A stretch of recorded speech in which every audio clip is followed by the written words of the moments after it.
அஸ்ஸலாமு அலைக்கும் வீவர்ஸ். இந்த வீடியோவில் பார்க்க போகிறது தெரியுமா, ஆல்-4 பற்றி.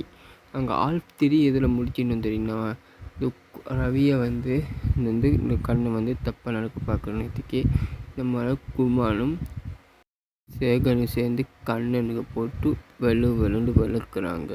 இன்னொரு பக்கம் நம்மளை சந்தியாவை குகன் பேத்து சந்திக்கும்போது நீ யார் சின்ன வயசு ஃப்ரெண்டுன்னு சந்தியா கேட்க, குமார் குகன் உடனே திருச்சி போகிறான். யாரா என் உண்மையில நண்பின்னு.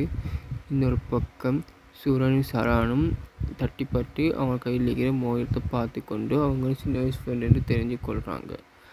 நீயா சின்ன வயசு ஃப்ரெண்டு, நீயா சின்ன வயசு ஃப்ரெண்டு ரெண்டு பேரும் மாறி கேட்குறாங்க. இங்கால அவங்க பெரிய ஃப்ரெண்டாகி ரெண்டு பேரும் கெண்டின் டேவின் போய்த்து கதை செஞ்சு இருக்கிறாங்க சாப்பிட்டுட்டு. இன்னொரு பக்கம் அப்படியே வெட்டி சந்தியாவை குகன் கையை பிடிச்சி இழுத்துண்டு ரமன் கிட்டே இழுத்துட்டு போகிறான். அப்போ ரமன் டக்குன்னு கேட்க, என்னடா அவனை சீனியர்னு பார்க்க அவனை கையை பிடிச்சி இழுக்கிறேன்னு கேட்க, இல்லை ராமன், இவள் தான் என்னோட சின்ன வயசு நட்பீண்டு, அவள்கிட்ட ஒரு கல்லிக்குது, இவள்கிட்ட ஒரு கல்லி, ரெண்டு பேரும் யாரும் நான் நட்பீண்டு விளங்குதில்லை, அதை அவங்ககிட்ட இழுத்துன்னு வந்தேன்ட்டு உடனே குகன் சொல்கிறான். ரெண்டு பேருக்குமே ஒரு போட்டி போகுது. சந்தியா, நான் தான் அவனை சின்ன வயசு ஃப்ரெண்டுன்னு சொல்லுமானே, ரோசன் இல்லை நான் தான் அவனை சின்ன வயசு ஃப்ரெண்டுன்னு மாறி ரெண்டு பேருமே ஆரம்பித்ததுக்கு சண்டை பிடிச்சின்னு இருக்கும்போது உடனே குகன் ஒரு டெஸ்ட் வைக்கிறான். அவன் கையில் பழுத்த காயம், சின்ன வயசில் காஞ்சி போன சின்ன காயம் ஒன்று இருக்குது. அந்த காயத்துக்கு மேலால் ரின்ஸோ கொட்டினா அந்த காயம் பழுக்கும் என்று சந்தியாவுக்கு மட்டும்தான் தெரியும். உடனே அந்த காயத்துக்கு மேலே ரின்ஸோ கொட்ட போனதுக்கு சந்தியா உடனே தட்டி விட்டு, என்னடா நீ செய்கிற, இந்த தூளை போட்டால் என்ன நடக்கணும் உனக்கு தெரிந்தானே என்று சொல்ல, உடனே ரோசன், ஏண்ட ஃப்ரெண்டு அவன் கொட்டும்போது நானே கவலைப்படலை, உனக்கு புது கவலை என்று கேட்கும்போது அங்கார ரோஹனுக்கு என்ன நீ இப்படி கதைக்கிற என்று கேட்குறான். உடனே சந்தியா, உன் காயம் பழுக்குன்னு உனக்கு தெரியாதுன்னு அடுத்த வார்த்தை கேட்கும்போது, நீ தான் என் நண்பி, சின்ன வயசு நண்பின்னு நான் கண்டுபிடிச்சிட்டேன் குகன் சொல்ல, ஆமாம் எனக்கும் தெரியும் ரமனும் சொல்ல, நீ இப்படி நடிப்பேன்னு நான் எதிர்பார்க்கலன்னு ரோசன் மேலே கோபம் பட ரெண்டு பேருமே சந்தியாவை கூட்டிட்டு 3 பேர் நடந்து போக ரோஹனை ரமன் திரும்பி பார்த்துட்டு கவலை துக்கத்தோடு திரும்பிட்டு அப்படியே போகிறான். இங்கால ரவி சின்ன வயசு ஃப்ரெண்டுன்னு தெரிஞ்ச பின்னால் திரும்பி கருணனை பார்த்துட்டு ஒரே ஓட்டத்தில் ஓடுறான் வகுப்பறையில். இங்கால குமாரும் ரோஹனும் எங்கடா அவன் போனான்னு தெரியாமல் 2 பேருமே ரவியை தேடி கொண்டு வரான். ஆனால் கருணன் ரவியை அவனோட வகுப்பறை வழங்கட்டி ஃபாலோ பண்ணிட்டு போகிறான்.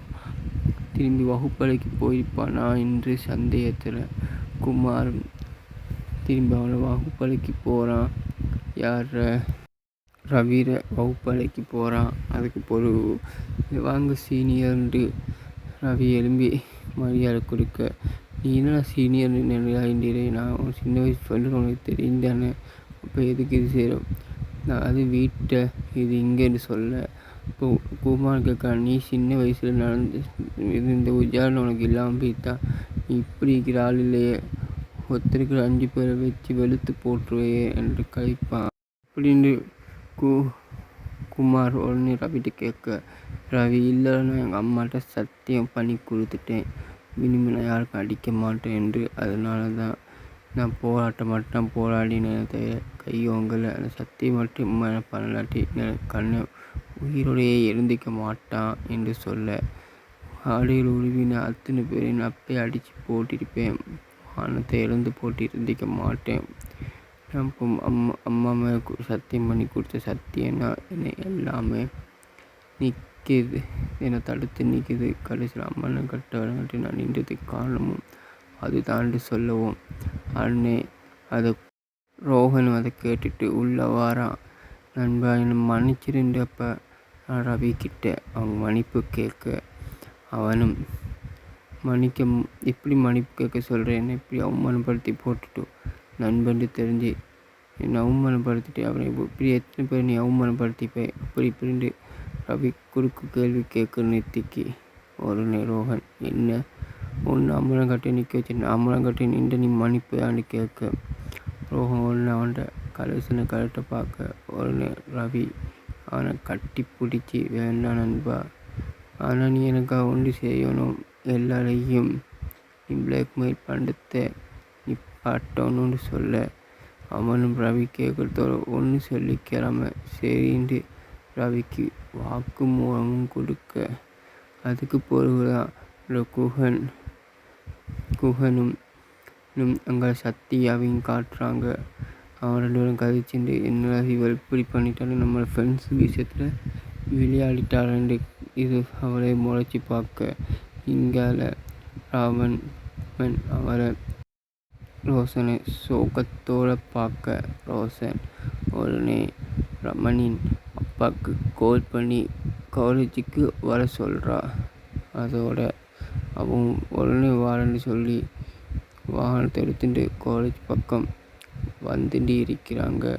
இங்கால ரவியும் ஆரும் ரோஷனும் 3 பேரும் ஒன்றுக்கு சேர்றாங்கன்னு பார்க்க அவன் சொன்ன வேலையை விட்ட ரோஷன் உடனே காலேஜுக்கு பிறகு அவன் வெளியாயினா அந்த இடத்துல இருந்து எல்லா இதையும் பார்த்துக்க வேண்டிய பொறுப்பை குமாருக்கு செய்கிறான். குமாருக்கு பிறகு ரவிக்கு செய்கிறான்.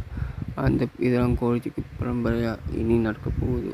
இது மட்டும் இல்லாமல் இவங்க ரோஷன் வகுப்பாக்கள் ஃபஸ்ட்டு வெளியாகிறதுக்கு இன்னும் 3 நாள் இருக்குது. அதுக்கடியில் என்னென்ன மாற்றங்கள் நடக்குதுன்னு தெரியுமா? இதுக்கு அடுத்தது அவங்கெல்லாம் ஒற்றுமையாக இருந்து நீக்கும் போது இந்த 3 நாள் கழித்து லீவு 7 நாள் கொடுக்குறாங்க. ரவி அவங்க வீட்டுக்கு போகணுண்டு நான் சொன்னான். அழைக்கிறான். மற்றடிக்கு போகிறதுக்குரிய பிளானை போட்டிறான். ஆனால் மற்ற 2 பேருமே அவன் வீட்டை போய் ஊர் ஃபுல்லாக சுற்றான் போகிறாங்க. இங்கே ஆனால் ரோஷனும் குமாரும் உடனே சொல்லாங்க, கிராமத்துக்கு போக எனக்கு ஆசையாக இருக்கு, எவ்வளோ வருஷமாயிட்டு அதை விட்டு இங்கே வந்து சிட்டிக்கு வந்து நீ எங்களையும் கூட்டிட்டு போவையா என்று கேட்க ஆமென்று குமாரும் வார்த்தையால் சொல்ல அதுக்கு பொறுப்பு அவங்கள ரமணின் அப்பா காலேஜுக்கு உள்ள வர என்னம்மா பேச்சுன்னு கேட்க அவங்கள கை காட்ட யார் அந்த பொண்ணுன்னு வந்து கேட்க ஆனால் அப்பா எனக்கு சின்ன வயசு ஃப்ரெண்டு என்று சொல்கிறதுக்கு அப்பாவே தேடி அவரை சத்தியாண்டு பேரை கூப்பிட்டு அவங்கள குஹண்டு பேரை கூப்பிட்டு நீங்கள் 2 பேரும் இந்த காலேஜில் படிக்கிறீங்க, வீட்டுக்கு வாங்க 2 பேரும் அப்படின்னு சொல்லி அவனுக்கு நல்ல வார்த்தைகள் சொல்லி விட்டு போகிறாரு. ரோகன் என்னப்பா நீங்கள் இந்த டைம் பார்த்தா காலேஜ் வந்தீங்க, என்ன பிரச்சனையா? இல்லைடா ரோஷன் அப்படின்னு சொன்னால் அதை நான் வந்துட்டு ரோஷனை கொடுத்துட்டு ரோகன் அப்பா ஏறி போகிறா வீட்டுக்கு. இன்னொரு பக்கம் இந்த ரோஷனை பார்த்த ரோஹன் ஓவராக கோபமும் படுறான். இந்த 3 நாளைக்குள்ளே இவங்க 2 பேரில் லவ்வும் பிரிஞ்சிருது. இன்னொரு பக்கம் அவங்க 2 பேருமே வெளியாகிற அந்த நாளும் வந்துருச்சு. அங்கே காலேஜ் படித்ததுக்கு வாழ்த்துக்களுக்குரிய விழாவும் வைக்கிறாங்க. அங்கே எல்லாரும் வெளியாகி போகிறாங்க. 1 மாதம் கழித்து உடனே காட்டுறாங்க. அந்த 3 மாதத்துக்குள்ளாரலாம் என்ன நடந்ததுன்னு இப்போ காட்டுறாங்க. அவன் குகனை ரவி அவனோட வீட்டுக்கு கூட்டு போயிருந்தான். குகன் காலேஜில் நடந்த சில விஷயங்களை அம்மா கிட்டே அப்பா கிட்டையும் சொல்லி கொடுக்க அம்மா சத்தியத்தை வாபஸ் வாங்கின மட்டும் இல்லாமல் அடித்தா மட்டும் நீ திருப்பி அடிண்டு வாக்குமூலம் வாங்கி எடுத்துட்டாங்க. இதுக்கு பிறகு 1 மாதத்துக்கு பிறகு தான் இங்கே காட்டுறாங்க காலேஜில் என்ன நடக்குது என்று.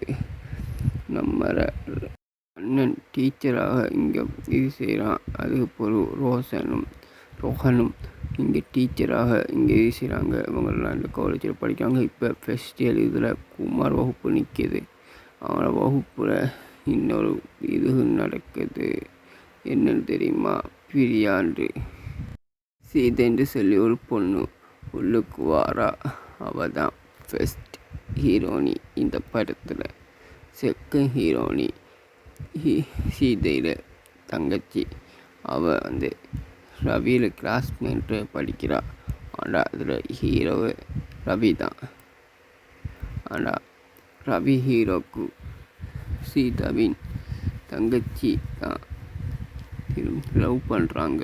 இன்னொரு பக்கம் சீதாவை நம்ம ரமன் தான் லவ் பண்ணுறான். ஏண்டா நம்ம ரோஷன் எத்தனையோ தடவை நம்ம ரமனுக்கு எதிர்பார்ப்பித்தவளவா. அதனால் அவள் வெறுத்து விட்டு அவன் சீதையை லவ் பண்ணுறான். சீதை ஹீரோனி தான். ஆனால் ரமன் ஹீரோ இல்லை. ஆனால் அவங்க 2 பேரும் திருமணமும் முடிக்கிறாங்க. படித்த பெஸ்ட் இயர் ஒவ்வொருத்தரும் ஒவ்வொரு பதவியில் நிற்கிறாங்க. அது போகும்போது அவங்க என்னென்ன பதவியில் நிற்கிறாங்கன்னு நான் சொல்கிறேன். ஆனால் ரோஹன் டெச்சின்னு சொல்கிற பதவியில் நின்றாங்க.